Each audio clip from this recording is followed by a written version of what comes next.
Day one of CWL Miami is done, and it has been a wild ride so far. We've got play-in bracket, we've got playoff bracket, we've got a mad and wild and crazy open bracket. All of it getting recapped and setting up predictions for day two and beyond coming right up.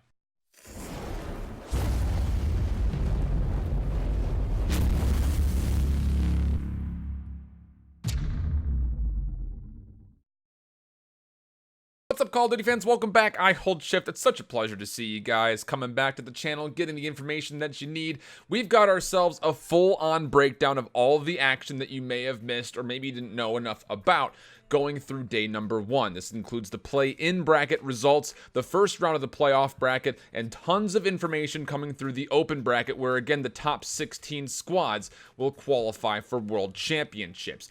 Let's start things off, though. The way we do is probably going to be a pretty long video, so I'll try to get through this as fast as we possibly can. And we'll take a look at what our play-in bracket looked like to start the day. Team Envy versus UYU, Evil Geniuses versus Enigma 6, Midnight versus Elevate, and Units would be taking on against Luminosity. The first set of the day we would get would be Elevate versus Midnight. It started in the bottom half of the bracket first. And it was interesting because Elevate actually popped up and popped off in the first two maps early.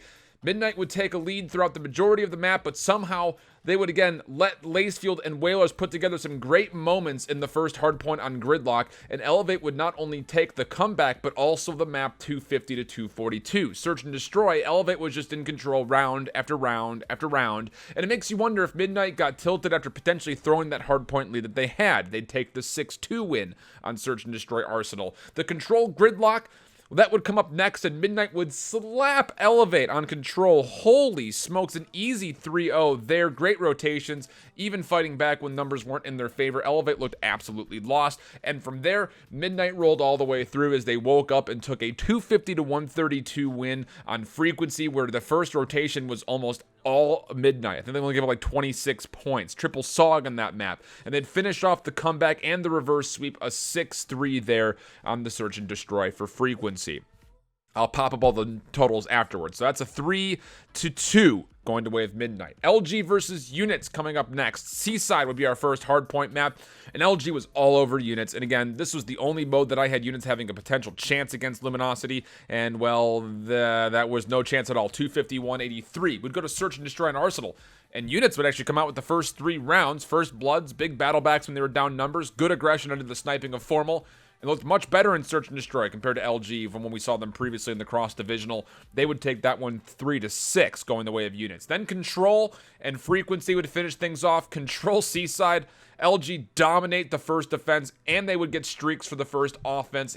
Formal was 20-5 at one point in time. All over from there as momentum would stick with LG. Hardpoint Frequency, a close one to be honest, but again, the SOGs with this new patch for LG were just better than that of Units. Formal also had a massive set. Units could not claw back 250-204, so Luminosity would go on at a 3-1 map total.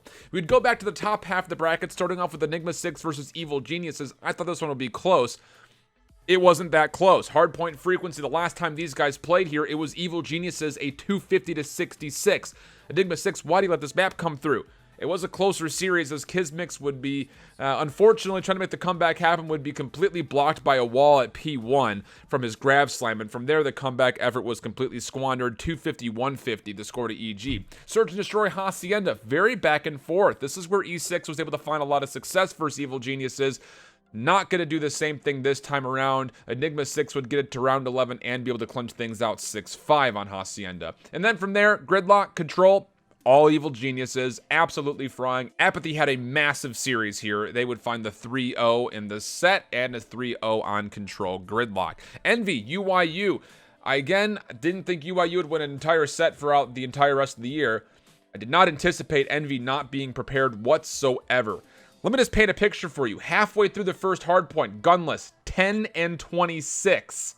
Aches, 15-29. They got to a point where they were about 30 for 70, 30 to 70 KD between the two of them.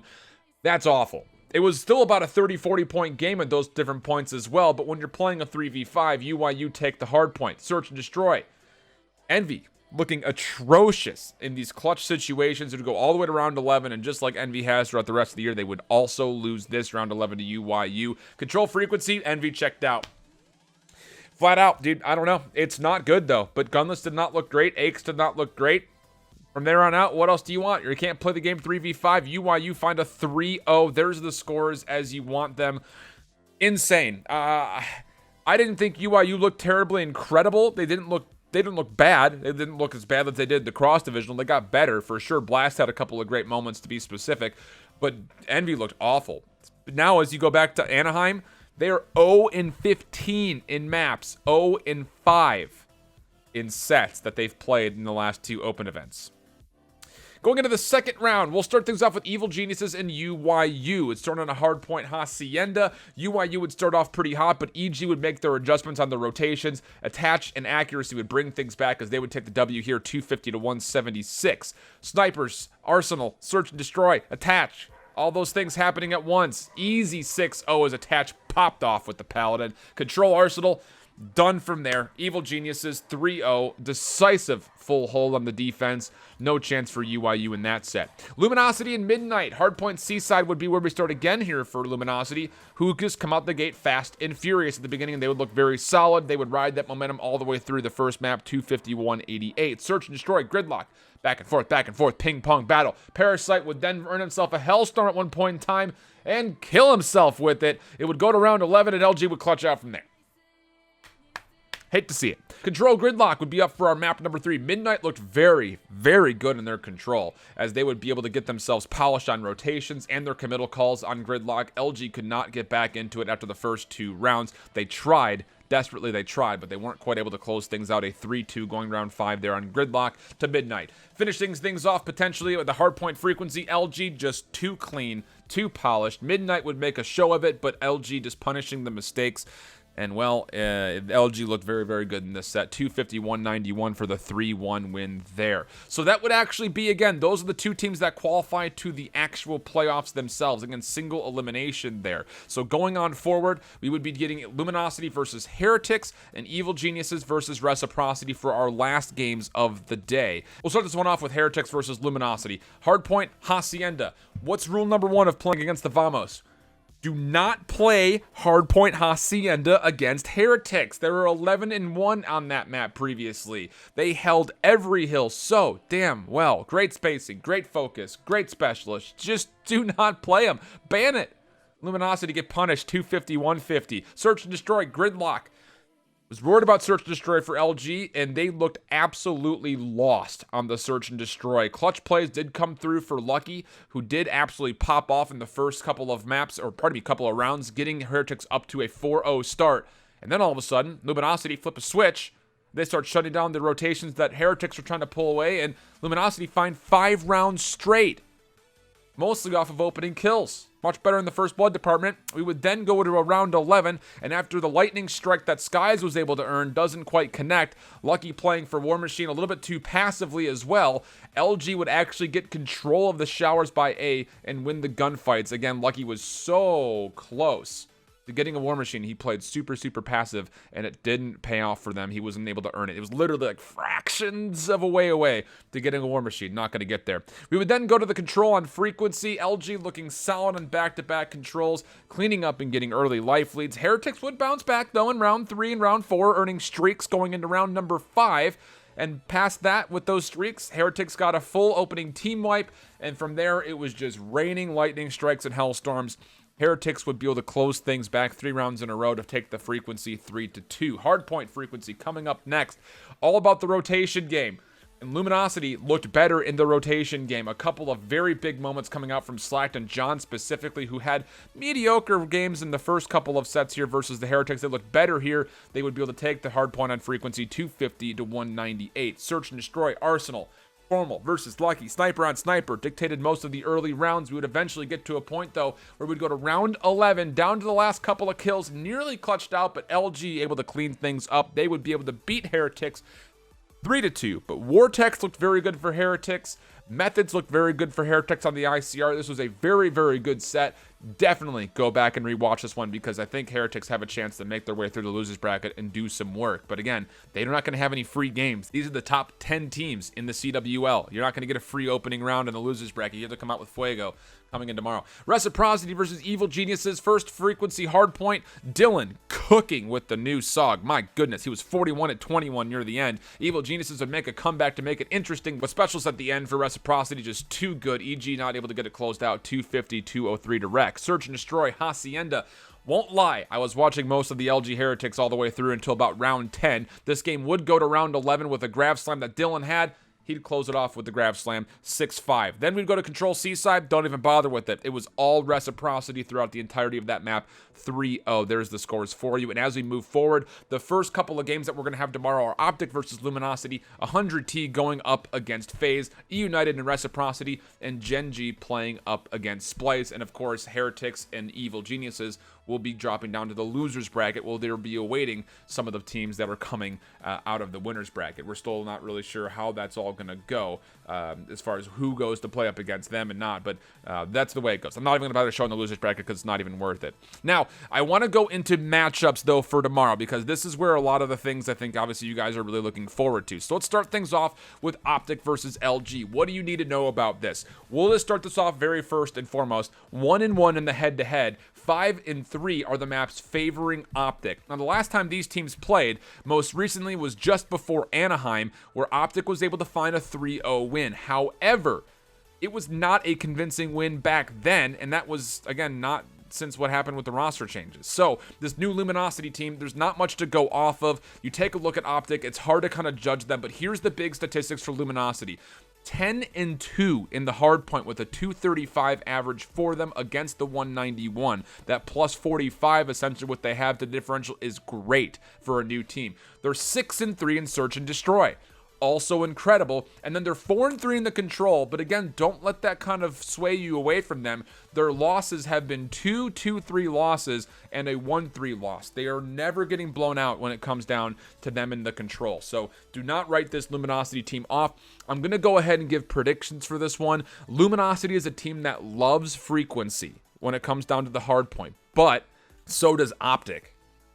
Keep that in mind. Search and Destroy has been a little bit all over the place for both teams. You have to favor, I think, just Optic and their experience so far. They did have a couple of really shaky rounds in the cross-divisional, but when they've played this on LAN before, they've done traditionally better than Luminosity has when it comes to LAN specifically in these major open events. And then past that, when you look at Control, Optic has favor in the Control as well. I have Optic winning this one at a 3-2 score. I think Luminosity, if they're able to get up in the face of Optic and make sure that Karma's not comfortable, who apparently will be running the main IR now, and if Crimsix doesn't find much success running the kind of the flex AR, Luminosity has a chance. But I think a lot of this is going to come down to Scump and TJ versus John and Slacked. That's where I think the battle is really going to come down to. If the SMG presence for Optic is able to win that fight more often than not, I think you're going to start to see a lot of comfort from OG, and LG are going to have a little bit of an issue trying to regain, as they traditionally have. However, if Skies and Brack have their all-star performances like we've seen before, I would not be surprised to see Luminosity going.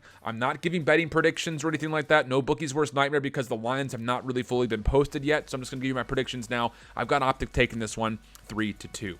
Going to 100 Thieves and FaZe next. This is interesting because, again, they also share a head-to-head at 1-1 technically, but the last time FaZe and 100 Thieves played, the only time that they've actually played as these orgs were in the cross-divisional, where 100 Thieves smashed FaZe. 250, 121 on frequency, 6-5 in the Search and Destroy on Gridlock, 3-0 on the Control. And again, 100 Thieves is weakest when it comes to their Search and Destroy. So the fact that FaZe Clan has been looking very wishy-washy on their respawn lately gives me a lot of concern for this team. Again, this is a squad that went 11-2 at Anaheim on Hardpoint for FaZe Clan and 4-4 in the Control. They were just 4-7 in Search. The cross-divisional, they were 3-3 in Hardpoint. 4-2 in Search and Destroy, and 1-3 in Control. This 100 Thieves team has so much power behind them. They're the best team out there. The biggest thing for me comes down to the fact that their ARs can battle against SOGs. They're not scared of them. They'll stand up, hold up the ADS, and win the fights. They're one of the only teams that can get away with running double ICRs or a KN or something in the back line to make the AR presence heavy. That's what's going to carry 100 Thieves through this set. I've got this one going essentially what's going to be a 3-1. You even just take a look at the averages between these teams. Since the roster changes, the differentials favor 100 Thieves all the way through. Ride the stats on this one. 100 Thieves are going to win this one 3-1. Going on to EUnited and Reciprocity for our next match. This one's going to be, I think, a little bit more lopsided than a lot of people would expect. Based on how Dylan looked, you're going to think big pressure. The thing about it is EUnited has Reciprocity's number. They are 4-0 against Reciprocity, 12-3 in maps. The only times they've really ever lost to Reciprocity were in the control. They're 5-1 against this team in Hardpoint, 5-0 against this team in Search and Destroy. Most recently, they were able to go 3-0 against this squad in the Cross Division. That was a 250-201 Hardpoint, a 6-5 Search, and a 3-1 Control, all favoring the side of EUnited. You go back to Anaheim, another 3-0 in Pools versus Reciprocity, 250-230, 6-5, 3-0. So yes, EUnited has the number of Reciprocity, but I wouldn't necessarily write Rec completely off because they have gotten better. Their game today looked a lot more solid for them as they found the 205, or pardon me, the 250-203, the 6-5 versus EG, and then a 3-0 on Control. However, I'm going to go with the statistics and the history in this one. I've got EUnited taking this one at a 3-1 scoreline. To finish off the day, as far as the start of it goes, Genji will be going up against Splice. Again, you have to be feeling like Genji's the favorites here. I would say that's very much so true. They're 2-0 against Splice, 6-1 in maps. Their only loss came on the Control, which is where Genji have been getting better. Now, those stats are not exactly relevant because the last time they played Splice was back in the London Pools. That was the most recent time they played one another. It was a 3-0 then. And you have to be kind of concerned, I think, generally speaking, for Splice, who have not been able to put together any really great moments for me since the changes have come through with Huke in the mix. There's a lot of things they have to work on. So for this one, I've got Genji taking it at a 3-1 scoreline as well. I am a little bit worried about Nagafin. Apparently, Genji got beat up a little bit at the Hex Quarter during the LAN pre-LAN, but I still think that this Genji team is going to show up and be better than Splice. There is upset potential, I think. I wouldn't be surprised to see it go 5. I wouldn't be terribly surprised to see Splice winning it, but I have the suspicion that Splice is going to get DFR'd this tournament, so we'll come down to see what actually happens with this squad and if they're actually able to perform. Now, to finish off this video very quickly, I want to run through, again, the teams that I had picked out for the open bracket, because there are a ton of things that went completely chaotic in the open bracket moving forward. So I want to give you guys some updates as far as who's in, who's out, who's qualifying, and who is yet to qualify based on my predictions to start things off that we had yesterday. Mindfreak I initially had up here, they are out. Top 32. They got put into losers round 2 after losing their winners round 2 game against Excalibur, which is a team that is very formidable. Did a bunch of history on these guys. They're CMG vets, but beyond that, the core 4 have played together at Anaheim. They finished top 48 there, and they've stuck together throughout the majority of the year. The persistence pays off, and this time it absolutely does. They beat Mindfreak, and then they go on and they actually beat Fuego to get themselves fully qualified. Quicker's team is still in the mix. They're going under the name The Boys. They are in winners round 5 and have qualified completely, as they were able to take down Firesticks Gaming. I don't know. They didn't really play anybody all that good outside of Pharaoh's team in round 3, so they've been kind of riding an easy path so far. They'll play Aspire tomorrow to start things off. Mazer Gaming, they also have qualified as they were able to beat Carnage Gaming for their win. They've been putting together a pretty nice bracket run themselves, as they were able to also beat Forfeit, which is a team that is making some waves in the losers bracket at the moment. And then another surprise already out,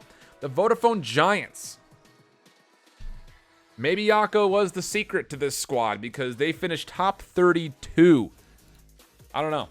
I'm a little bit at a loss for that one, as they would lose to Hyper Esports 0-2. They were put down into the losers bracket by Team Vanity in 3 games. Yikesers. Going into the second rounder, the second grouping of teams that I have, Sicario Gaming have qualified, winners round 5. Clutch little 1v3 play at the end by Linny to actually secure it in round 11, game 5. Train Hard Esport have been rolling through this bracket so far without much issue. I'm not even sure if they have dropped a map yet. I don't think they have. I'm trying to get caught up really quickly. They have not dropped a map yet, this new team, and maybe Yako again is the secret. They've qualified for Worlds. Aspire Esports, a much better look for them so far. They had went down to the losers bracket a little bit earlier in Anaheim. They have qualified as well in winners round 5.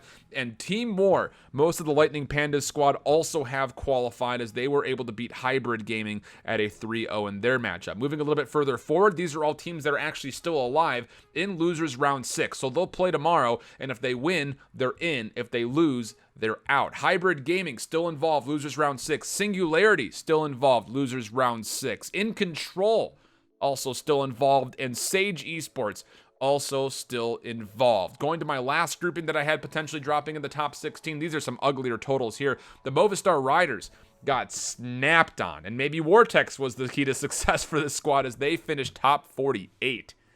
What? That's insane. Top 48. How about this one? Gunjar and Fellow Squad. Top 96. That's a losers round 2 out. Big yikes, my man. RBL Esports also out at top 48. I liked this team a lot. They weren't quite able to get things done. And Carnage Gaming still involved, very close. Remember, Pentagram was on that Mazer squad, got dropped for trying out for other teams or whatever it happened to be, got dropped away. He will be on Carnage Gaming, and they are still involved, still have to win. And then my last 6 kind of runner-ups that I kind of had for conversation points. Vertex Gaming, the other Australian team to keep an eye on, finished top 32. Fury Gaming, Teddy Rexon's squad, still involved. They actually qualified. They're in winners round 5. Nemesis, I didn't get a chance to update this. They did find their 5th, but they weren't able to get past the top 32. Final Feature, top 48. Hyperboom, top 64. And J4L, top 32. So a lot of teams mixing it up.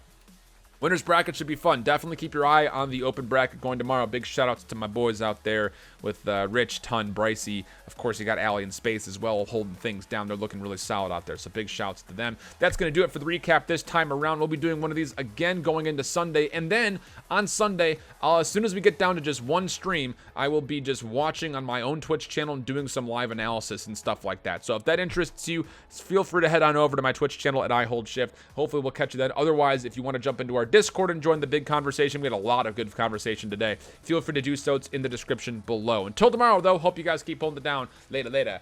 Bye-bye.